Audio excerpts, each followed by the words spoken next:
to the String Theory of the Unexplained. I'm your host, John Ventry. Our co-host is Fred Saluga. And on today's episode, we're going to talk about little-known paranormal facts. Facts that you should know about. Welcome to our episode. Well, Fred, you know, when I wrote my book, Case for UFOs, I had a chapter in there called Do You Know, Should You Know? And it had about almost 300 UFO facts. Okay, so now the last two books really I put out, The Ufologist and String Theory of the Unexplained, I put a paranormal chapter in there, Do You Know, Should You Know, about the paranormal. So this is about half of the chapter, just the facts part. So we're going to run through this. I'm going to tell you all things. Fred, are you versed in paranormal? I mean, is your background ghosts and paranormal? Is it mostly UFOs and Bigfoot? Are you versed in the whole field? Yeah. Yeah. You got it all. Matter of fact, I was at a haunted house yesterday. Okay. All right. I'm in a haunted house right now, and so are you. Got you beat. All right. So, and like I said, this is from my new book, String Theory of the Unexplained. So here are some different facts. 93% of Americans believe in the paranormal. Okay? Right. I think it's only 14% believe in UFOs. 93% believe in the paranormal. 30% of people have experienced the paranormal. 53% of Americans believe guardian angels have helped them. 20% of Americans believe witches are real. That should be a lot higher, because I'm telling you, witchcraft is real. They're just calling on the dark side, and they use certain spells and frequencies and tones in their spells. That should be 80%. Witchcraft is real. The house I was at yesterday, the girl, she's like 40 now. Her mother was a satanic witch. And when her mother burned everything and became a born-again Christian, this is when everything started happening with her. Well, they want to get even. They don't like that. They want to attack you at that point, you know. 42% of Americans believe in demonic possession. Again, that should be a lot higher. It's well documented with the church and other ministries, you know. 20% of Americans have actually seen a ghost. I wonder if they asked about ghostly noises, because most don't see a ghost, they hear a ghost, the majority of it, you know. Savannah, Georgia is America's most haunted city. Well, I'm going down there. I want to go down to Hilton Head. I've never been there, and I want to go over to Savannah. I'm going to take a little trip there with Spirit Air and fly down there. There are 4,203 paranormal societies in America. You know, when you look at UFO groups, there's not a lot. There's a lot of paranormal groups. I think in Pennsylvania alone, there was like 289 groups. but you got to look at what you're dealing with there. I mean, half of them don't know what the hell they're doing anyway. Well, I agree. I mean, like, I know a group that, if they see a ghost, I tell you what, they probably all have heart attacks and run. I mean. But that's why it's dangerous. Yeah. Because they're playing with something. If it's a ghost, it's fine. If they encounter a demon and they're wide open and they don't know what they're doing, it's attached to them now. Because he's going to know it right away, that the prey just showed up for the predator, you know?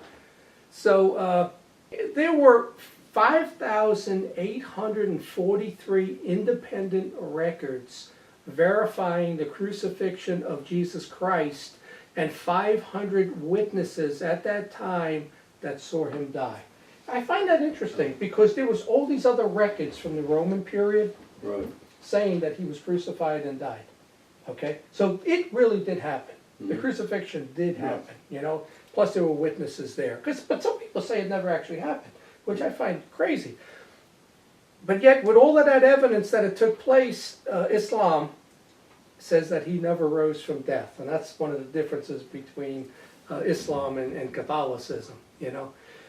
In New York and New Jersey, you have to disclose your house is haunted if you're going to sell it, right? I looked up in Pennsylvania, you only have to disclose physical defects that need to be repaired, not psychological ones. And that was in 2012, Milliken versus Giacano, 2012, case 284 in Pennsylvania. You don't have to disclose hauntings here. It's not a physical thing. Enochian is the language of the angels. They have their own language. It's called Enochian. Apports are objects that appear from nowhere, and it's usually a popping sound and something will just fall and you'll see it. The smell of sulfur is reported in many demonic cases, UFO cases, Men in Black, Chupacabra, Incubus, and Bigfoot cases, along with fairies and gnomes and folklore. And that's the thing, Fred, you know, when you read through a lot of this, and I'll be reading a haunted book, and they talk about sulfur, or something with Bigfoot, and there was a smell of sulfur. That has always been associated with demonic activity, with something interdimensional, with the devil, you know, that there's a sulfur smell. And I look for that. That's one of those markers I look for when I look at a case. What did they smell? William Peter Blatty wrote The Exorcist basically to reaffirm faith in God. He didn't do it to tell a scary story, but to tell you that you have to believe in Jesus and that through God you can repel these things. The kid that was involved in that, who was actually a boy, not a girl, he went on to become a successful NASA rocket scientist. He says he has no memory of any of this happening, you know, that's typical in these cases. When you're possessed, you don't remember any of it. It's not really you doing it. It's the entity in you that's doing it, right? Half of Americans would live in a haunted house if there was no rent. The Department of Commerce has designated 37 U.S. homes as haunted. I should look the list up and see where those 37 are, you know? Phasmophobia is the fear of ghosts. Ghost hunting is a form of necromancy or contact with the dead to gain knowledge, and it's extremely dangerous, ghost hunting is. Burning sage, like people, when I had that activity going on here, they said, oh, burn sage. So one girl gave me this piece of wood that's more powerful than sage to burn, and you know, I said, I don't want to do anything pagan. I don't want to do a pagan thing, because I don't think that's what repels it. You know, like I put haunted coins and crosses and holy water. It lasted a little bit, but as soon as that evaporates and wears off, as soon as the smoke's gone, it don't work anymore. It's temporary, you know? So this says that burning sage is a form of white magic. It conveys that you do not need God's help. It's actually an insult, so don't do it. And that's the way I viewed it also. An exorcist will suffer tremendous physical and mental attacks during an exorcism. If he fails during an exorcism, he opens up himself to attacks, right? If he cannot successfully complete the exorcism, he will face the demon in the next life. You know, Fred, I think that, and I've talked to people, Bob Cranmer, who had that going on in his house too. Right. The Catholic Church doesn't, the priests don't want to get involved in this. Right. Either, you know, I would say, is it like just more work, or you don't believe the devil's a real entity? I think it's because if they're not successful, they now get opened up to the attacks. And even while they're doing it, they could be hearing voices, being pushed, poked, bitten, all of that stuff. Which is why you see so many of them that don't want to actually get involved in it, you know? A demon can only see unconfessed sins. I don't know if that's true. You know, they also say that if you read the Catholic version, they can't read your mind. I think they can. I think they can scan your mind and read it. I think they can. But the Catholic Church, because they want you to go to confession, if you go to confession, they can no longer see those sins. They can only see the sins you haven't confessed. I'm not sure how much of that's true, you know. I also say do not buy antiques. A spirit can be attached to them. You should always bind the spirit to the object prior to disposing of it. And you know, if you remember, I had that thing I bought in an antique store. It was a wolf's head in a glass case, and it had Latin writing. When I had that stuff going on in the house, I took that, I put it out at the curb, and it was a very much decrease. Like if there were loud banging, it became not loud when I got rid of that object. And they told me that object was used in a circus or a carnival. It was probably used during some satanic rituals and had something attached to it. So that's why you shouldn't buy some of these antiques, because you don't know what's attached. But I did not bind the spirit to the object, and you really should have. Actually, I should have taken it out, burnt it, sprinkled holy water, and buried it. That's what you're supposed to do. So something was still left behind, even though I got rid of it, Fred. One of the other things I did, I buried 4 blessed objects at the 4 corners of the house and the yard, right? You should recite the St. Michael prayer daily. That's what Bob Cranenberg does, even now. Years after his haunting, he says every day, he says it every morning, every night, he says the St. Michael prayers to keep them away. Banish the spirit from your residence and command it through Jesus to return to where it came from. And I think that's the key. Rather than a cross, you have to use Jesus' name, because they have to respond to that, and they can't disobey. They really can't. And that's an amazing thing when you think about it, you know. So souls without sin cannot be marked. So I guess does that mean all the religious people who went through attacks actually had committed some sins? I guess we all really sin at some point, you know. What does that again? That if you have never sinned, they can't mark you and attack you. If you're a person without sin, like remember Jesus said, let he cast the first stone who's without sin, and no one was able to do that. You know? What did it have to do with being born? Well, you have no sin at that point. Yeah. But there's a point, you know, where you get older, where you do things. Everybody does and says things, you know. So if you're without sin, you can never have this happen to you, you know.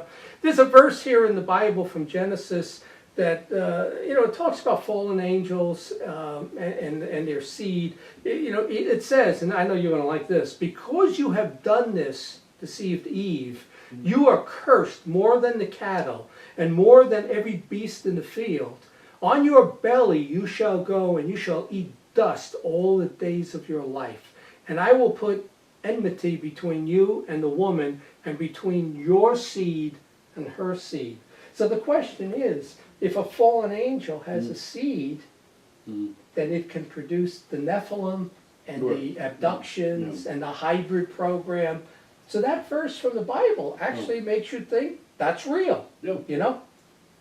And I know you like to talk about reptilians and the devil. If angels can take human form, then so can demons.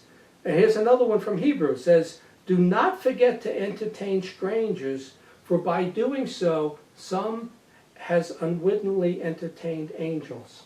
So you don't know who you're in contact with. Right. If you're mean to somebody, how do you know that wasn't an angel? Yeah. Right? So that's why you got to be really careful of the things you say and do. Never recite the exorcism rites yourself to ward off an entity. That has to be done by a priest. You can, see, here's the thing with this. If you have a haunting, not a haunting, but if there's an entity in your house that's a demon, you can drive it off through Jesus Christ. If it gets to the third stage of possession, you can no longer do it yourself because it's inside you, right? That's when you got to bring the priest in, who's very well trained in what to say, exactly how to go about it. He can drive it off during an exorcism. Right. The only problem is, you can't get an exorcism done for over a year. You know, it's going to take you a long process of medical, psychological tests, all of that before you can get to that point, and that thing is in you at that point. And some of these shooters, how do you know they're not possessed? I watched the thing on Son of Sam with the dog. He says he was totally demonically possessed at that time. That's who was telling him to kill these couples in the car, the women, you know? I don't know if that stuff's true or not, you know? Yeah, he was. I remember the case. You know when you die, you go to a place and you await judgment, right? Then you know what the name of that place is? Sheol. S-H-E-O-L. Sheol. And it's everybody who dies goes to this kind of dark area. Think about Dante's Inferno. So even if you're a good person going to go to heaven, you don't go straight to heaven. You go to this waiting area that's kind of, I think it's like a scare tactic. It's dark, it's gloomy. You don't know if you're going to heaven or hell or where you're going, you know. And but it's called Sheol. And some of them call it Tartarus is another name for it, Tartarus. The ones that, Tartarus is another name for hell, actually, where you go to get punished, right? So anytime you see a cross or a pendant facing downwards, that's demonic. Right. That's a demonic symbol when it's facing downwards. This was interesting to find out. A vampire is actually a fallen angel. It's actually the cousin of demons or Satan. It's like demons, they prey on women, and when you give in, you can become fallen like a vampire. Everything the vampires do is really demonic. I mean, think about it. They show up at night, they drink blood, They can't be in the sunlight and all of that. They're demonic. I always thought, When was the last time you seen a vampire, John? I never saw When one. they ever kill one? Yeah, but Come on. you know, but in my mind, the vampire was no different than Frankenstein or the Yeah. werewolf. I viewed them as characters. Yeah. But in reading about vampires, when you go back to Germany and places, they say the vampire is a form of a demon, is what the vampire is. So So take it for what it's worth. So you drain blood? Apparently that's what they do. I don't know. I've never met one. I'm only telling you what happens in movies, right? During an exorcism, you really have to move all the rugs and books and everything out because demons can ignite those. Right. They have that ability to just ignite things on fire. And I kind of wonder, it's spontaneous human combustion. Is that really a demonic attack where the person bursts into flames? You know? Does that actually happen? The demonic have a hive mentality and they can influence your thoughts. There's good influence and there's also evil influence on people. And they operate under a hive mentality where Satan knows everything that's going on. Pareidolia is the mind, is being able to see objects, faces in objects. You know how a piece of toast, you see Jesus' face? That's called pareidolia. During the 1347 Black Plague in Europe, UFOs and creatures in black robes carrying scythes were and a toxic mist were reported. You know, some people say UFOs are here to help us, but whatever controls them, they've had a history of not helping us. Right. You know. That's interesting. That's what was seen during the Black Plague, where these guys in hoods and carrying a scythe. In 1489, Pope Innocent VIII issued the Maleficarum, or witch hammer. He documented, it was really documenting witchcraft and punishable by death, and it started the witch trials. So he created this witch document of what's going on, and then that led to the Salem witch trials and what they did to all those women that they said were witches, you know. In 1837, Andrew Krauss claims he created life twice in a controlled experiment, which, you know, science has never been able to do that. There's no proof of that, though. What year was that? 1837. I think that, well, that would have been before, that would have been right after the Frankenstein novel, Right. which was 1818. So I don't believe that. He took the secret to his grave. I don't believe that that actually happened, because nobody has been able to create life from chemicals, you know. Well, you can conjure it up, you know, like Aleister Crowley conjured up an elemental. That's not creating life, though. Spiritualism got started March 31st, 1848 in Hydesville, New York, where the three Fox sisters claimed that they were in communication with the dead, and there was all kinds of rapping noises. In the height of spiritualism in 1897, there were 8 million followers of it. That's a big church. 8 million people were following spiritualism. And that's the time of Houdini, who was trying to debunk a lot of it. During the winter of 1855 in Devon, England, they found these footprints, cloven footprints in a straight line for 40 miles, going over houses, over walls. Like they'd follow it to a wall, on the other side it would continue. Over a house, they'd find it on the roof. They actually went and followed it. It went for 40 miles under bushes, etc., and they dubbed it the Devil's Footprints. That's over in England. Get this one. Sexual frustration can lead to a subconscious conjuring of elementals, which is spirits from nature or animals, and can lead to witchcraft in women and lycanthropy in men. So we turned into werewolves, women turn into witches. Clairaudience is the ability to hear the spirit world. So when you're hearing things, it's called clairaudience.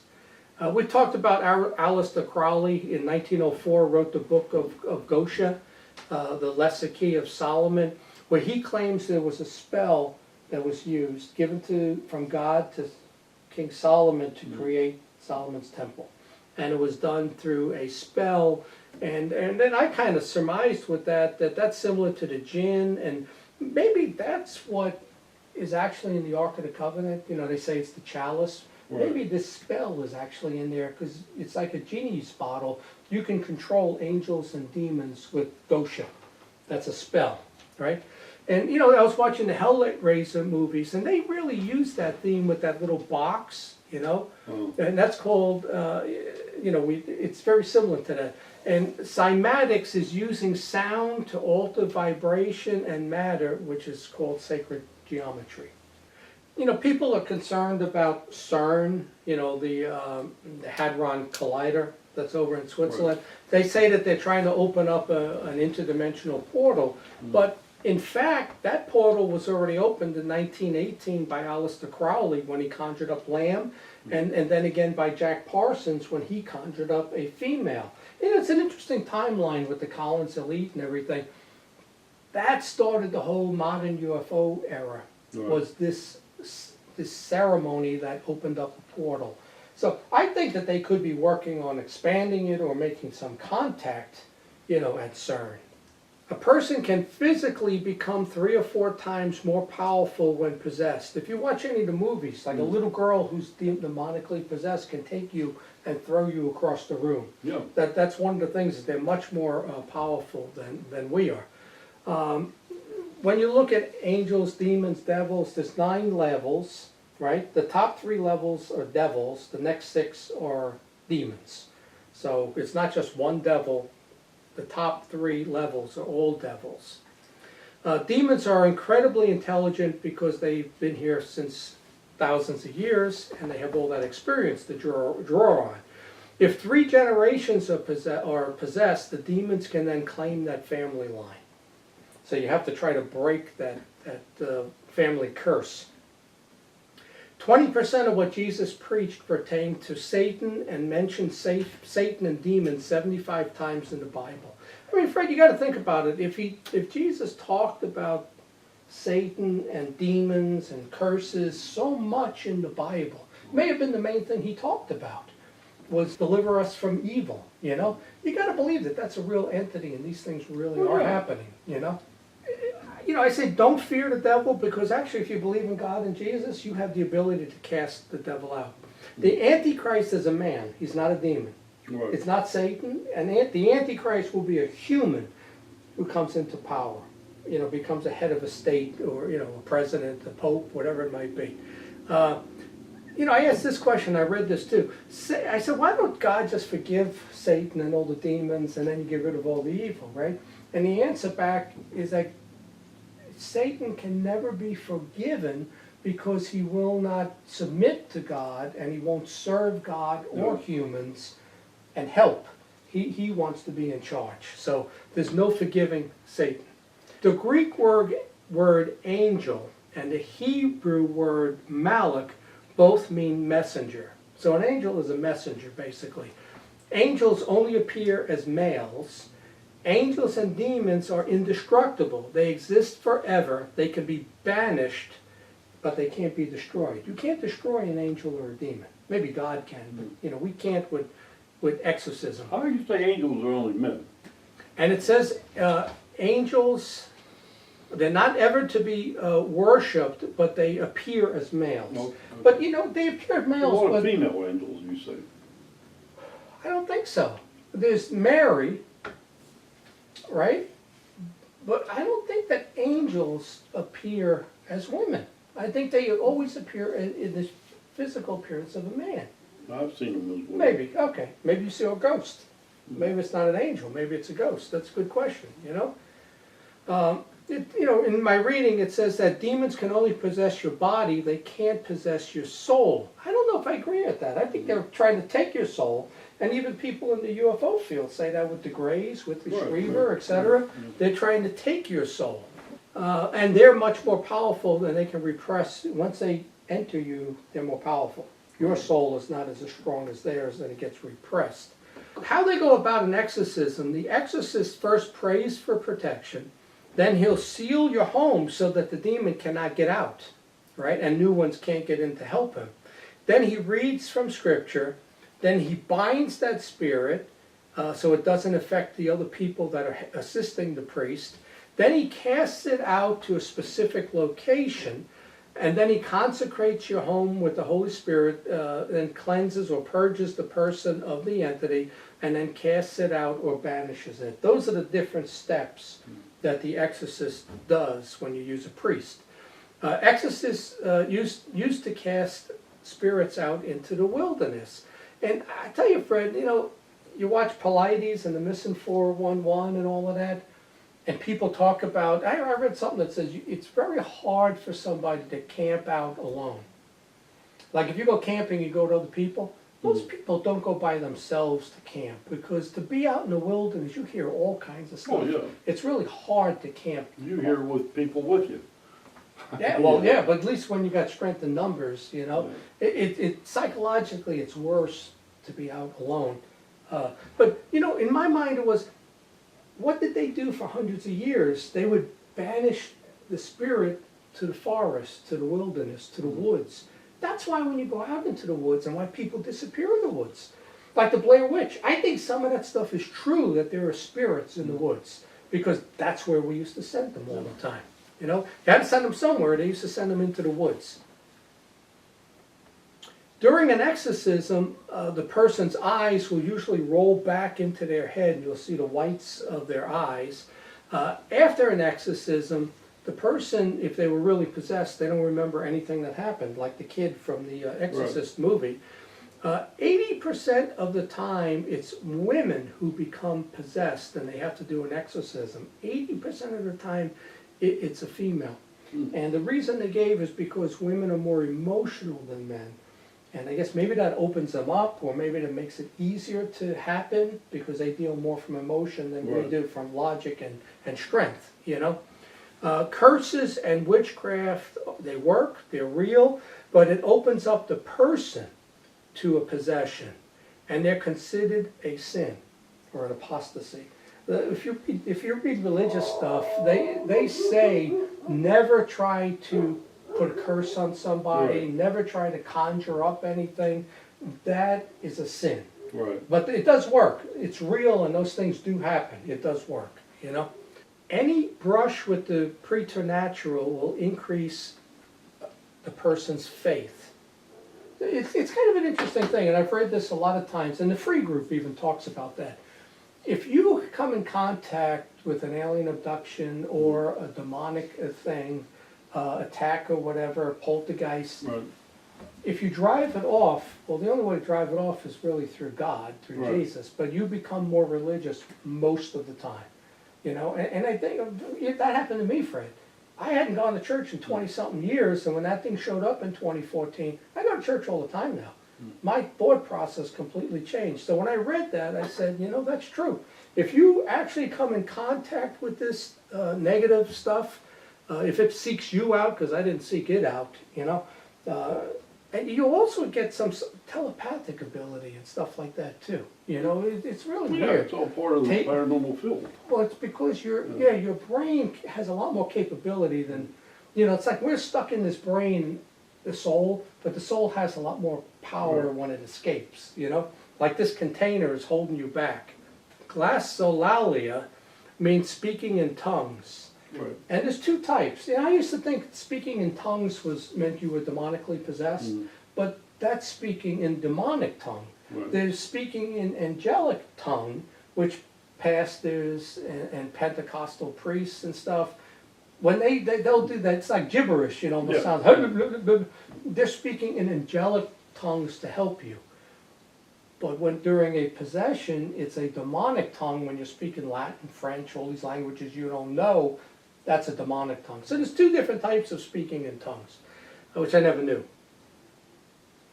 Here's the other thing. When you want to get a exorcism, you don't have to go to the Vatican. You go to the bishop. The bishop authorizes it. Right. People say, oh, you got to get the Vatican. No, it's the bishop that authorizes it locally, And then they get a written record of the exorcism. The priest keeps one, and then one goes to the Vatican. So they keep a written record of all exorcisms.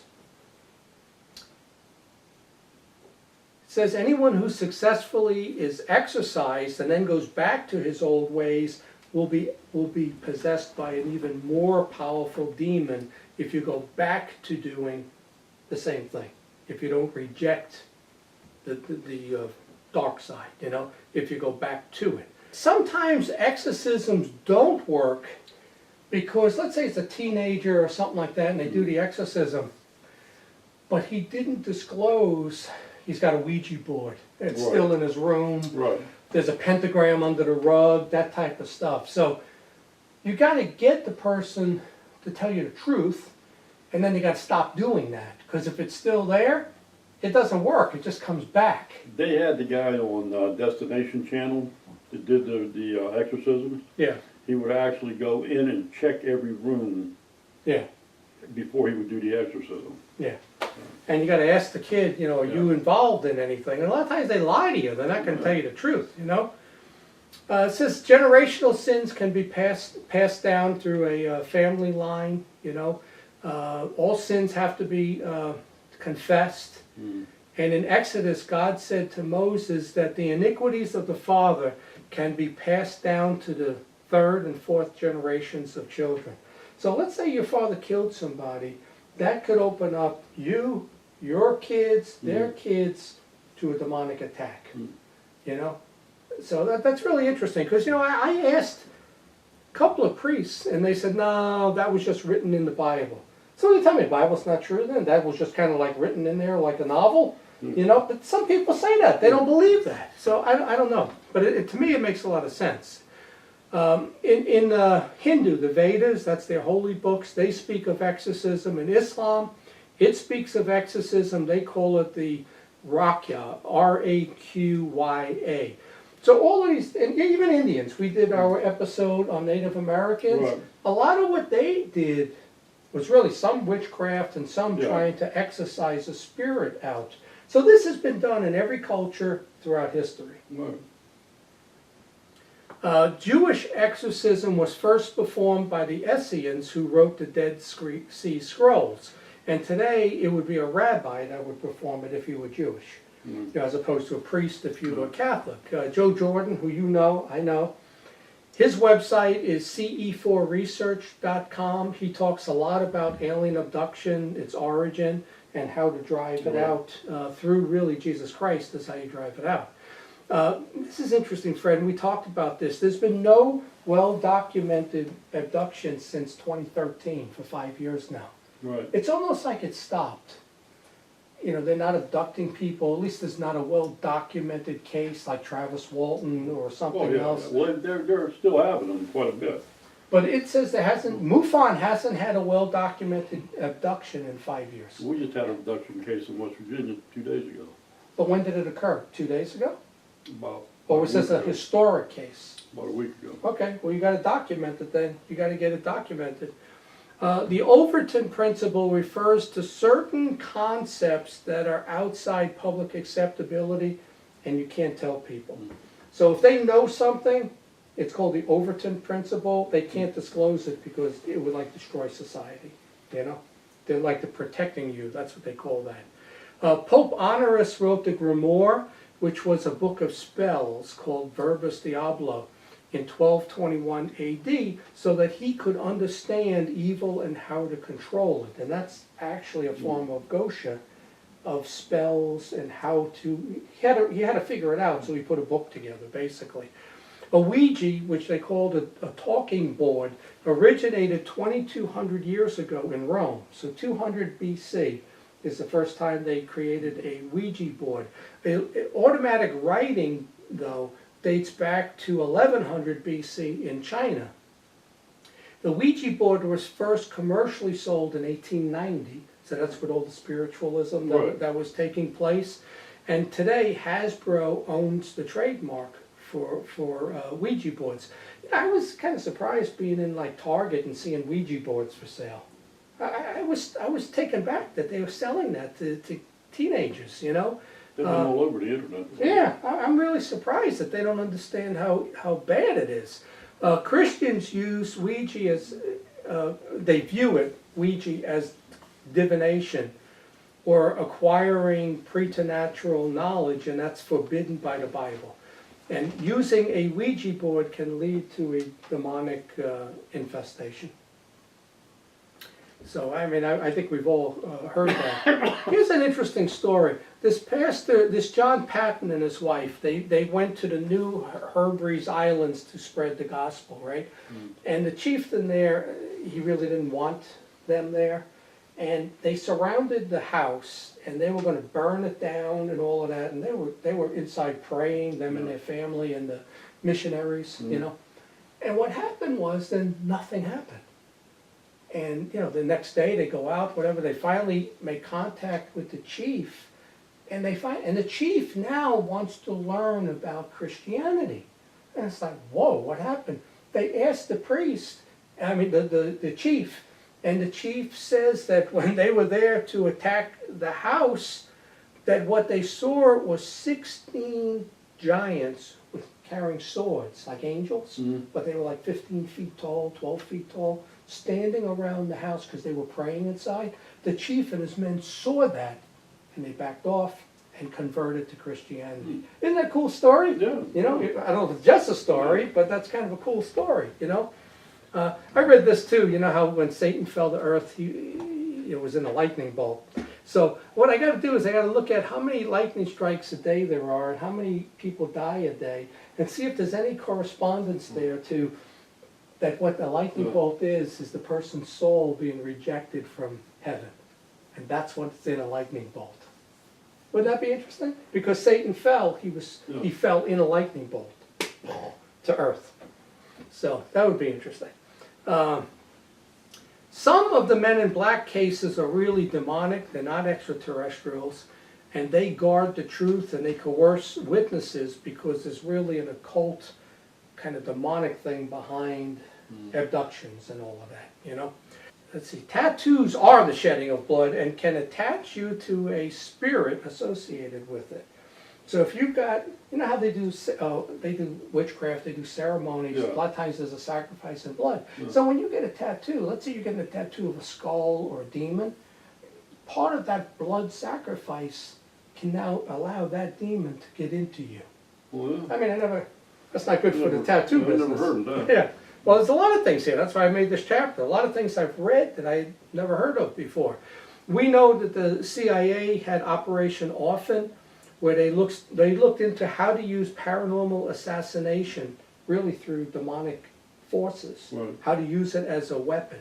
And then you had the CIA's MK Ultra, which pretty much proved the paranormal's real, because they were doing it. You know, they were utilizing it, so that proves that this is real. The late night gray alien abduction, in my opinion, it's demonic. Most of them, some of them are extraterrestrial, but a lot of them, I believe, are demonic. They can put screen memories, you know, which is not that hard to do. They give you a screen memory. Most people prefer to say they had an alien encounter as opposed to a demonic encounter. Believe it or not, that's more acceptable. Right. And when you read certain cases, they say this was an alien attack, an alien abduction. But when you read it, it's really demonic. But they don't want to say demonic because then people say, what did you do wrong? I had people ask me that. What did you do wrong? And I didn't do anything wrong. Well, that's the same thing with Bigfoot. What is really Bigfoot? I don't know what it is. I mean, isn't it better to say you had a Bigfoot attack or a Bigfoot sighting than a demonic sighting? Think about it. Well, yeah. The least thing anybody wants to say is demonic attack. Right. I saw Bigfoot, you know, I saw an angel, I saw an ET, I saw a gray, I saw a full-sized owl, Mothman, you know. You don't want to say it was a demon because of the connotation. So there's more that's going on than we know of because people won't call it, you know, what it is. You know, it's funny, I was watching that the Wind Talkers movie where they used the Navajo language and the Japanese couldn't break it, but they were able to break the Japanese language. So I was saying to myself, I wonder if some files like at the Vatican or you know, even the CIA, is it encrypted in Navajo? Because nobody can break it other than Navajo, you know? And I don't know how many of them are left.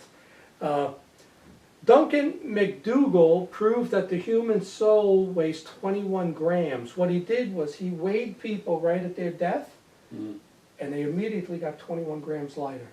So something expired. And I don't know if air leaving your lungs weighs 21 grams.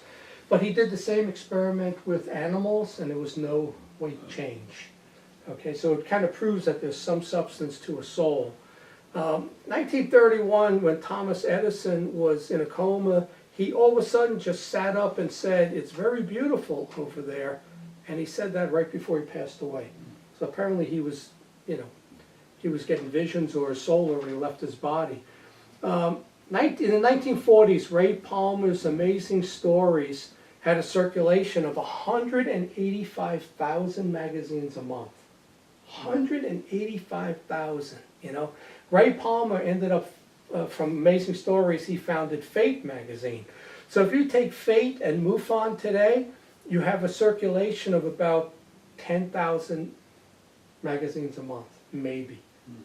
10,000, they had 185,000 a month back in the 1940s. So it's really, I think the CIA has, they've done a good job of killing the whole paranormal UFO. Right. It's not like it was 70, 80 years ago. And then it says here that Palmer single-handedly started the alien UFO visitor and government cover-up with his stories in Amazing Stories. So it was him that introduced that concept that the alien from space and the government was covering it up in his stories. That's where it was first mentioned. The government was involved in the cover-up. So who knows if it's real? There's a lot of people who say the government don't know squat, and they're not covering anything up. They just don't know. I don't know about that. I think they know. We talked about Hitler and the Vril, and it was based on the novel The Coming Race, which was the Hollow Earth theory. And Hitler believed that, with Maria Orsic and all of that. And I have said, I think Hitler was actually demonically possessed. There was something I read when he was at his place in Bavaria in the mountains called Eagle Eye. And he was with his generals, and he broke down and started, he was in the corner, crying, pointing. "They're right there, we're right there, do you see them?" The generals are looking at each other, "We don't see anything." He was seeing something, some entity, something. I think Hitler was demonically possessed, and that's why he did the things he did, because he was crazy. He was possessed, not crazy, he was possessed. Your favorite here, the 1961 Betty and Barney Hill abduction was the first publicized abductions. But the thing with the Hills were they were Unitarians, which rejected Christian teachings. Right. So that's kind of interesting, June of 1963, a demonic ritual was held at the Vatican in South Carolina to consolidate demonic powers. That's actually true. And there's a newspaper article in one of my other presentations that shows that, and in my book. And then I say, does it make sense for abductions to focus on reproduction when aliens, the Greys, never have any reproductive organs? Right. How, and the slim hips. It doesn't make any sense. So much of this, to me, it's just a trick. But you know what a tulpa is, right? Some people think good and evil are just energy from your mind, rather than, and it's basically your mind that creates all of this. Like your brain is the computer, the hardware, and the soul is the software. But you can create it. I had people ask me that, the noises, the banging in the house. You created it, I said, I don't think I did. It just kind of showed up, Here's something funny I read. If you use your smartphone too much, your eyes are going to get larger, your head's going to get bigger, you're going to lose the use of two of your fingers, and you're going to look like a Gray. Very possible. So the Grays are really technology guys who just evolved over time, right? The German word poltergeist means noisy ghost, and that was first used in Germany in 1858. The center of the Milky Way galaxy is depicted as a cluster of stars. What if it's not? What if that's where God really is? The bright spot that you see. I said here I should have kept a diary after I got divorced and all the women I've dated. I would have named it 50 Shades of E.T.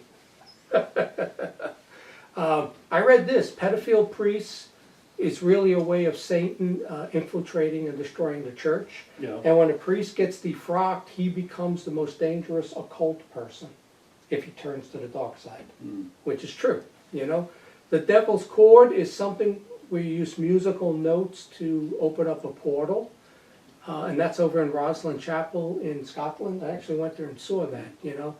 Carl Jung believed that the mind can create synchronicity, coincidences, and project things from your mind, but he also believed that some people were supernormal, where Freud only believed people were normal or abnormal.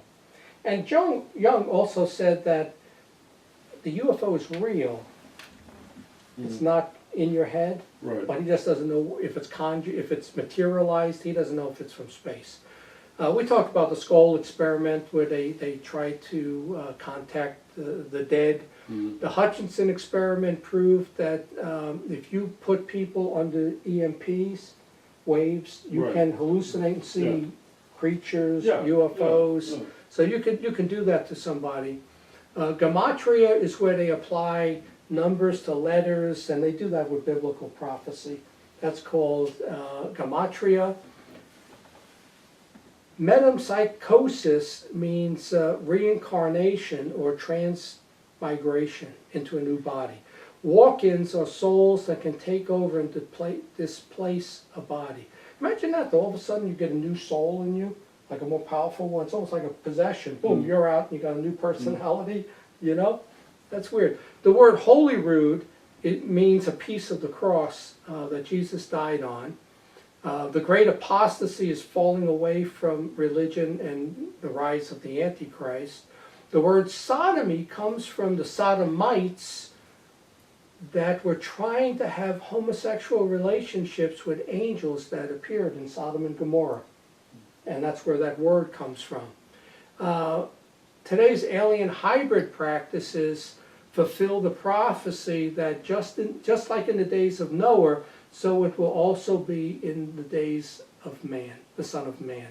So that interbreeding, the hybrid program with the Nephilim is the same as the alien abduction and the hybrids today.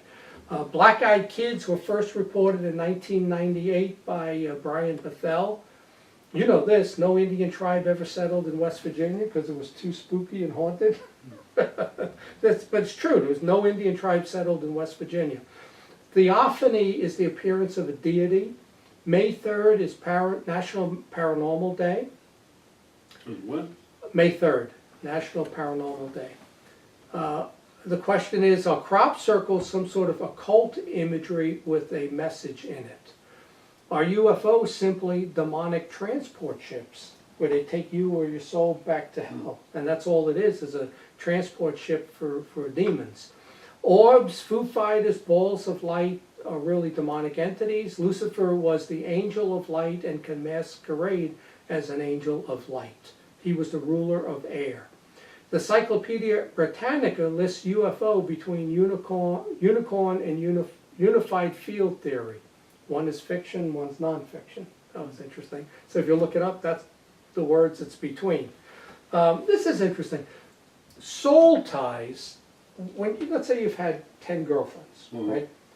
Your soul is connected to all 10 of them in the afterlife, and if there's reincarnation and future generations, your soul's connected to those women. That's called a soul tie, and that comes through relations. You know, I never thought about it, but that's what it says. Well, they say if you and I know each other, we know each other from a prior life. Well, they said a lot about people that you end up meeting people that you knew previously. You know, we talk about all the missing kids in the country, around the world. The highest number of kids that disappear are around Washington D.C. and Los Angeles in the months of October and November, which coincide with satanic rituals. So the most kids that disappear are in Northern Virginia and LA, and the most that it happens is like during the Halloween and November period, which they say is really a opening up of a portal to the dark side. So it kind of implies that their ritual sacrifices is what's taken place. There's never been an American pope so far. No pope has been an American. As far as comic book characters go, Daredevil, Huntress, and Nightcrawler are actually Catholic. Oh, yeah. So there were 3 Catholic superheroes. I read this. Mel Gibson, when he did the 2004 Passion of Christ movie, that afterwards he came under like spiritual attack, demonic attack for doing that movie. Because, you know, the dark side, Satan doesn't want that to get out. He wants to convince people of what he wants. Santa is an anagram of Satan, right? If you mix the words up, Yeah. Santa and Satan. The same thing as evil and live. You could spell it backwards, right? Live, evil. We only see 4% of the visual light spectrum, right? So that's why there could be other things walking right around us. We only see 4% of what's here. 96% humans cannot see. Could be another dimension here. Well, that's why all of this is an unobservable phenomenon, Right. because we can't see it, basically. It's like that movie, They Live, where they put the glasses on. They can see all this other stuff that's around them, you know. 1587 book, History of Johann Faustin, and that was the story of Faust who sold his soul to the devil. That was in 1587. The first sci-fi novel ever written was in 1619 by Johannes Kepler. Kepler, the space, Right. he was an astronomer. It was called Somnium, and it was about a man who was taken to the moon by a demon. The Russian spiritualist Helena Blavatsky formed the Theosophical Society, which was a New Age forerunner of New Age movement. When she was on her deathbed in 1891, she said that the Ascended Masters were really demonic, that there are no, Ascended Masters and all of that. 1951, the day the Earth stood still, it was based on Harry Bates' book Farewell to the Master, where he portrayed Klaatu as Jesus, used the name of Carpenter for the guy that was in it, and Gort was the Holy Spirit who resurrected Klaatu. That was how he based that movie. When Ian Fleming, the guy who wrote the James Bond movies, he was a good friend with Aleister Crowley. He wrote the James Bond, which had a lot of occult symbolism in it. The Bond's number, Agent 007, is occult. It was used by John Dee, who was a spy for England, right? The 2 zeros represent eyes, and the 7 is magical. And in Casino Royale, the villain, Le Chiffre, was actually Aleister Crowley. Is who they were trying to put in this. I never knew that James Bond stuff had occult symbolism, and Ian Fleming was a friend of Aleister Crowley, and that's where he got a lot of his ideas, If life in space is abundant, why hasn't SETI or astrobiologists found any of it, Fred? They don't want to. They don't want to. Because it ain't there, maybe. The Bible records demonic possession in Matthew, Mark, Luke, and Acts, because it's real. 1990 interview with Whitley Strieber, he said, I made these choices a long time ago that brought me these experiences, because what he experienced wasn't grace, it was demonic, Fred. When you believe in Christ, you become sanctified and you're capable of doing good deeds. In trying to explain evolution, right now they try to explain evolution and creation as a co-type thing. They've made up all kinds of theories, like God created dinosaurs and then destroyed them with the flood prior to Adam. God created the universe before he created us. Each of the days are billions of years, which accounts for carbon dating, let's say. But the best advice is to not worry about how it all got done and just believe What you believe? that God's real. You don't have to know how he did it, Human DNA has 3 billion letters of information in a certain order, and one cell has as much information as 1,000 encyclopedias. One cell, one human cell in you has as much information as 1,000 encyclopedias. A 1% difference in DNA between species equals 30 million letters of information. When there's a mutation, you lose information. You don't get superior and better through evolution. You technically would become a lesser type creature, and that's true. Medically, they'll tell you that. Somehow evolution's random, I just find that, they say that, it's like almost taking a hurricane and go, or a tornado and going through, and then from the tornado, you've created a stealth fighter or something through a junkyard. It's not possible, and I don't think evolution actually adds up. Slender Man first started on the internet in 2009, and it was first mentioned in 1982 in Buffy the Vampire Slayer. It's based on an old German story called The Tall Man. Richard Matheson's I Am Legend was the first time they talked about germs causing vampires and zombies. The comic book code started in 1954, banned any form of terror and horror in comics, and Mad Magazine brought it back as comedy. Right. That's how they were able to bring it back through comic books. Psycho was based on Ed Gein. A lot of people say it was based on Texas Chainsaw, but it wasn't. First horror movie was in 1896 in France called The House of the Devil. The Exorcist movie was the first horror movie nominated for Best Picture. The music industry is full with occult symbolism. Remember Madonna? She did a concert where she mocked Jesus, but she also did a 12-minute occult ritual at the Super Bowl. Remember that in 2012? All the dancing, everything she did was an occult ritual. I'm telling you, Fred, this stuff is all around us, DNA is actually an intelligent language. It's not random. And the unfortunate thing is humans so love the darkness because it's a lot more fun. Right, I agree. So that's a bunch of stuff on paranormal facts from different books and stuff I read, Fred. So anything you want to comment on that? Or I got you befuddled at this point? I'm befuddled. He's befuddled. Okay, that's our episode, and we will see you next time.